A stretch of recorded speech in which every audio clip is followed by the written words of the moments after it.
रायगडच्या सगळ्या आपल्या पश्चिमी घाटाच्या भागामध्ये मोठ्या प्रमाणात पाऊस आहे। आपल्याला कल्पना आहे की कालही महाबळेश्वरचा भाग असेल, लोणावळ्याचा सगळा भाग असेल, या भागामध्ये प्रचंड मोठा पाऊस म्हणजे ॲव्हरेज पेक्षा कितीतरी पट जास्त पाऊस हा आपल्याला झालेला पाहायला मिळाला। सावित्री नदीने धोक्याची पातळी ओलांडली आहे, पण सुदैवाने त्याचं डिसिल्टिंग झाल्यामुळे धोक्याची पातळी ओलांडल्यानंतरही अजून शहरांमध्ये पाणी शिरलेलं नाही किंवा ते आपण थांबवू शकलेलो आहोत, पण अजूनही त्याच्याकडे लक्ष आहे।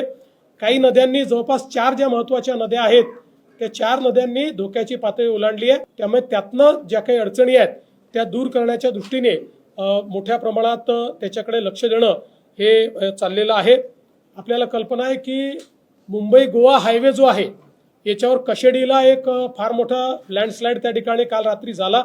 जवळपास एक डोंगरच पूर्ण कोसळून तो खाली आला, पण आता तो सगळा मलबा जो आहे तो काढण्याचं काम चाललेलं आहे।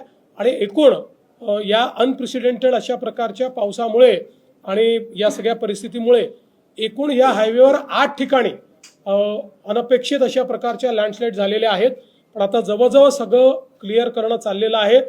आता हायवे कसा सुरू करता येईल किंवा पूर्ण क्षमतेने कसा तो करता येईल याकडे एक मेजर लक्ष देणं चाललं आहे। मुंबई पुणे जो आपला आहे त्याच्यावर तर आपल्याला कल्पना आहेच, त्याही ठिकाणी मोठ्या प्रमाणात म्हणजे जवळपास 100 टन मलबा हा त्या ठिकाणी इतक्या मोठ्या प्रमाणात लँडस्लाइड झालेला आहे।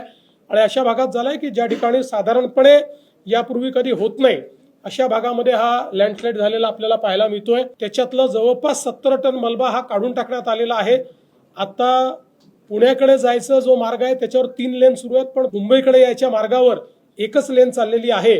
पण पुढच्या 1.5 तासामध्ये यातला बराचसा पार्ट रिस्टोर करायचा अशा पद्धतीनं काम चाललेलं आहे। शिवेंद्रराजे आपले जे मिनिस्टर आहेत ते देखील त्या ठिकाणी गेलेले आहेत आणि सगळ्या टीम ज्या आहेत त्या अत्यंत वेगानं त्या ठिकाणी काम करतायत। साताऱ्याचा जर आपण विचार केला तर साताऱ्यामध्ये घाटाच्या भागामध्ये आणि विशेषतः जो काही पश्चिमी घाट आहे त्या भागामध्ये मोठ्या प्रमाणात अतिवृष्टी झालेली आहे, तिथेही काळजी घ्यायची ती घेतली गेली आहे। कोल्हापूरमध्येही आता हळूहळू धोक्याच्या पातळीकडे त्या ठिकाणी पाण्याची वाटचाल चाललेली आहे। अजूनही लो लाईंग एरियाजमध्ये मोठ्या प्रमाणात पाणी शिरलेलं नाही, तिथे आपण लक्ष ठेवून आहोत आणि तिथे पुराचा धोका जो आहे तो होऊ नये अशा पद्धतीनं तिथला देखील प्रयत्न जो आहे तो चाललेला आहे।